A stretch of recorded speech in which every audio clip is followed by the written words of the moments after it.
Hi everyone, welcome to the review, and today I'm going to be taking a look at this very special figure indeed. This is the Marvel Legends Doctor Doom from the Epic Heroes wave.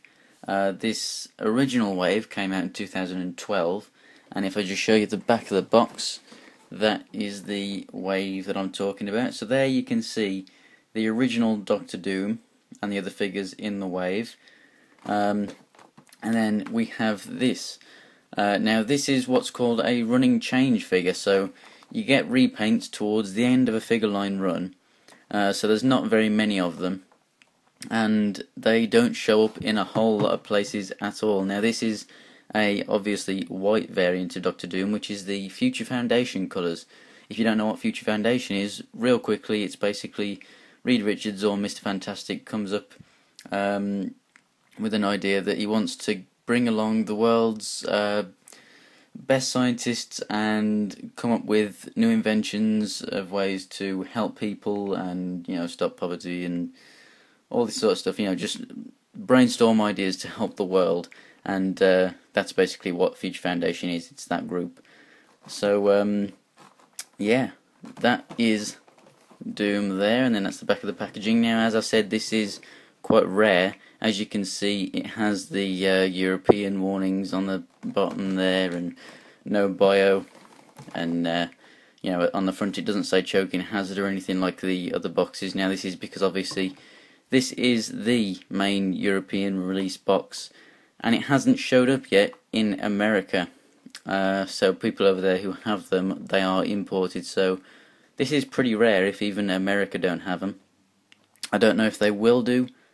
Like mass release it in America in the future or not, but right now, if you're in Europe, especially in the UK, then you're going to be lucky enough to find these around. And if you are in the UK and you want to get it from a shop, your best chance is Home Bargains, because they are pretty much the only shop in the UK that have now started to get these figures in. Other than that, it's just comic book shops like Forbidden Planet or Amazon. Now this is from Amazon, and actually it was cheaper than what Hasbro are selling the normal Doom for, so I'm really happy with this. So without further ado, let's get him out the box and see how cool he really is. And here he is now out of package, and this is honestly absolutely incredible. I don't actually have the original Doom, so for me to have my first look at this thing right now, just like you guys, this is awesome. It's by far my favourite Marvel Legends figure that I actually own right now, and it's not just because it's a little rare and it's the Future Foundation variant and everything. I really do like this mold.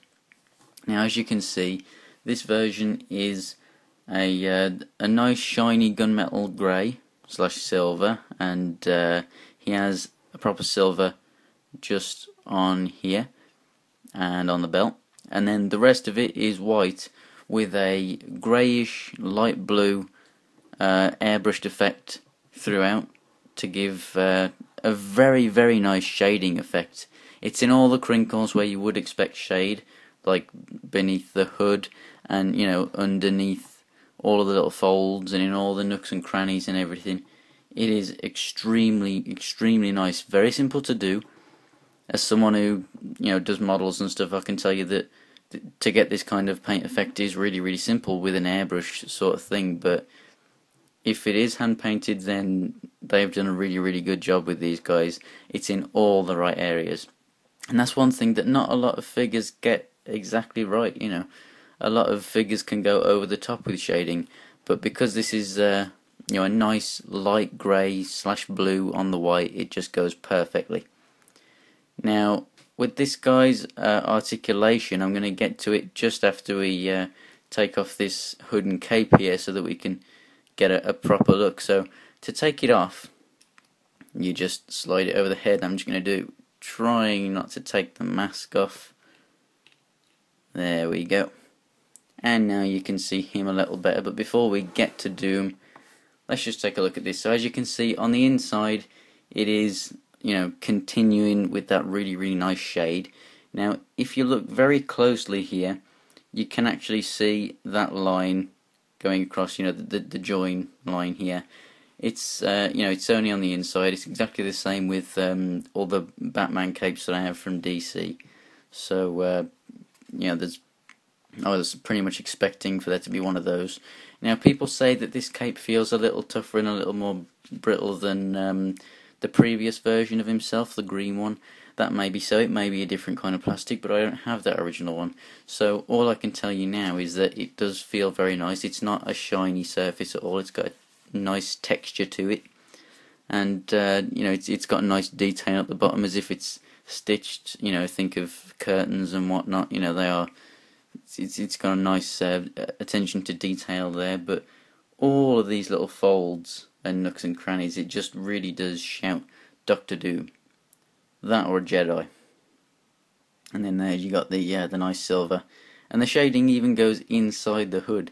So if it is hand painted, they've even bothered to go inside there. But it all comes together to create this really, really nice effect, and it's a great item. So now, getting a closer look of his face, I'll just move his arm out the way. Extremely nice mask here. You got the rivets going throughout, and then you got the silver on the mouthpiece, and I don't know if I can catch it in the light, but you can just about see there, you can see his eyes perfectly through the mask. They haven't just designed the mask, put it on the head and gone, yeah, that'll do, that'll be about right, you know, that it is perfectly proportioned to his head. Now this really, really, really reminds me of a classic RoboCop figure that I have. You can take the mask off, and to me that just shouts RoboCop, but yeah, there's the mask once it's off. Very nice, very, very cool. And then setting that to one side here, a close-up of Doctor Doom himself. Now that is one handsome mofo. As you can see, very, very nice shading there.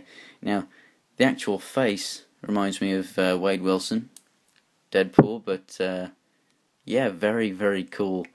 He has, well, I'm not sure if it's supposed to or what, but as you can see there, mine has that little hole right in the top of the head, for no apparent reason. And then you can see he's got the, you know, the circles on the side. I don't know if that's from like a sprue or something, or if that's how it was held during production, or if that's supposed to be there as part of the design. I have no idea, but as you can see, it's got very nice different peachy, orangey, red sort of tones throughout to make it look like an extremely burnt face, and then you've got the gunmetal going through it as well, and the facial expression and everything. It's just really, really cool. The eyes are painted really awesomely, and then as you can see, you've got the ridge detail down here. We've got some little bits and bobs, rivets and what have you throughout the armour. You have the nice D on the belt there, and it is a nice leather effect, just like on the gun holster. You have these two bits on the back and then down to the legs. He has pretty nice detail down there too. Really do like those feet.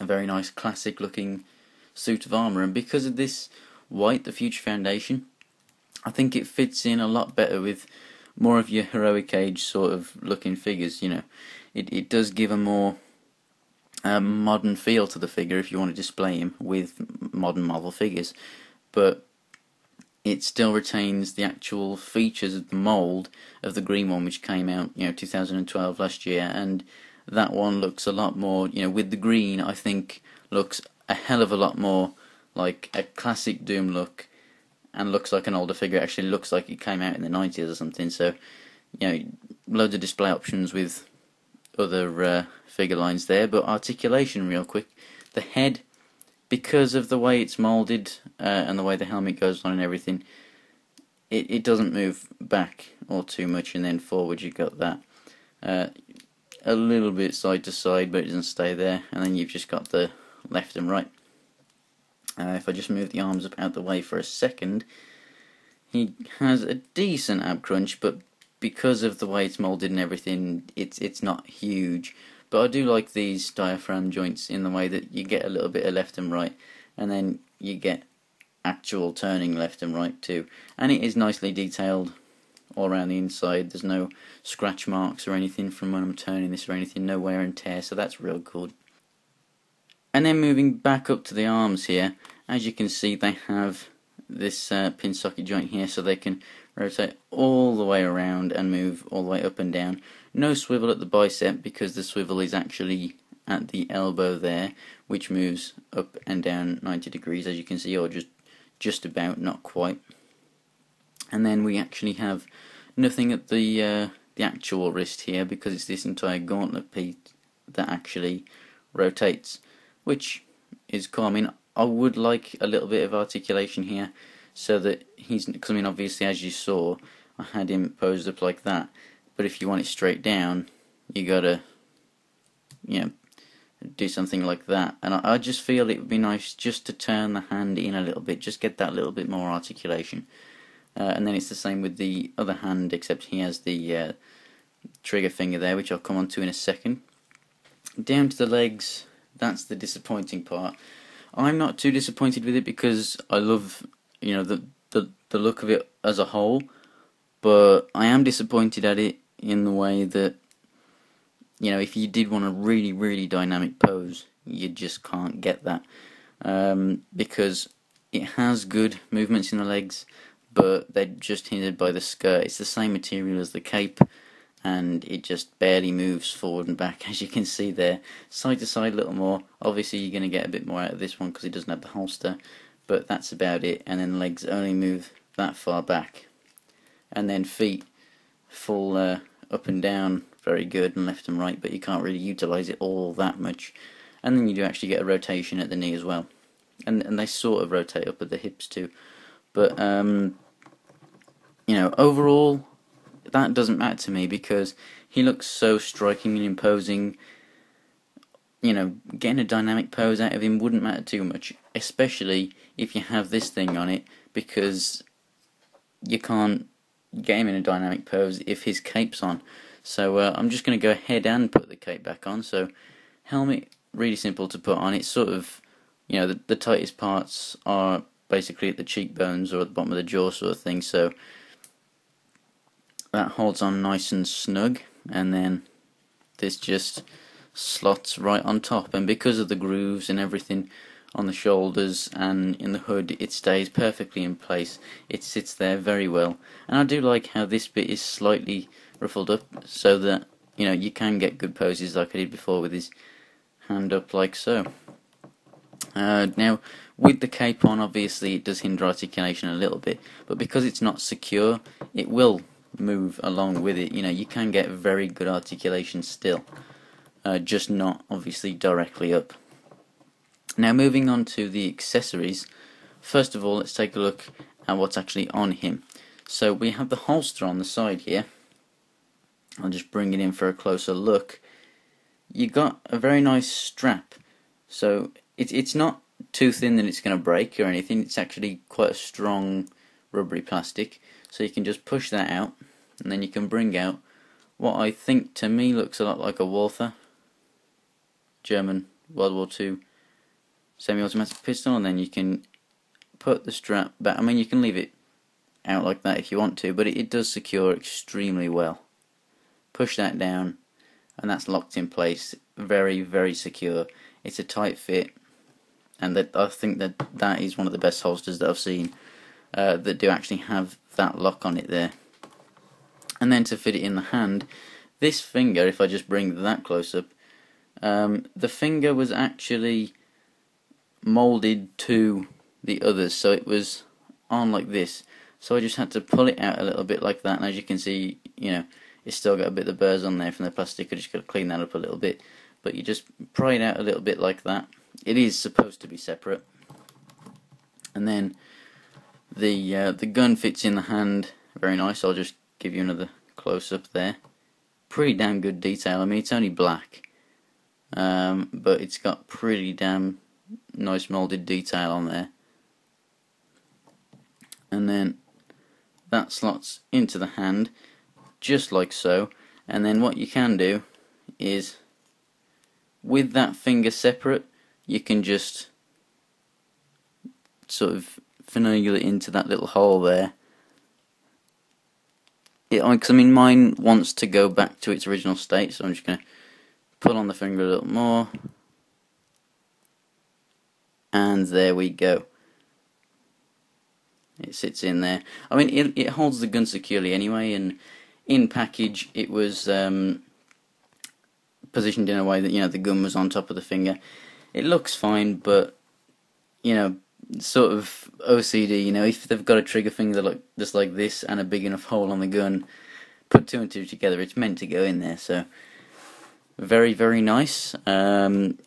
Obviously great arm articulation, so you can get really, really good firing poses with this gun.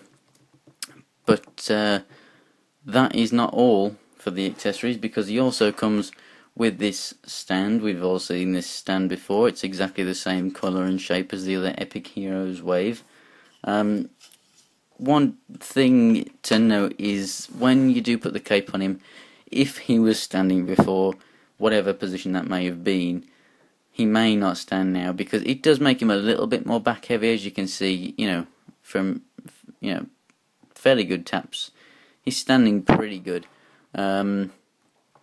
But if you are, you know, if you do have him in a bit of a dynamic pose, be aware that if you do need the stand, it comes with it. So, you know, they've thought of that for you. That's fine. Most figures don't need the stand, and then the ones that don't come with the stand are the ones that need it. But he doesn't really need it, so you can use that with other figures, and obviously they have those slots, so you can go and slot that in with all of your other stuff, you know, your Iron Man 3 wave stuff and whatnot, and peg them all together. So very cool figure, highly recommended.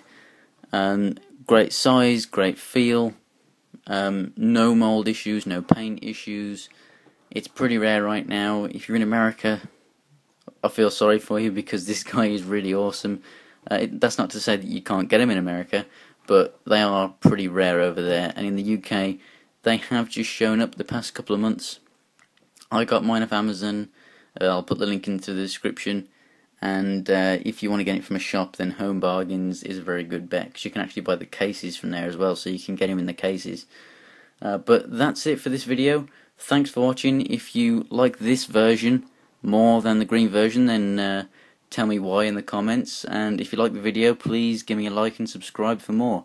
So thanks guys. In the next video, I'm going to be bringing you this guy, Red Deadpool. I cannot wait to get this guy open, so I'm going to crack on with that review now. So I'll see you guys next time. Thanks for watching.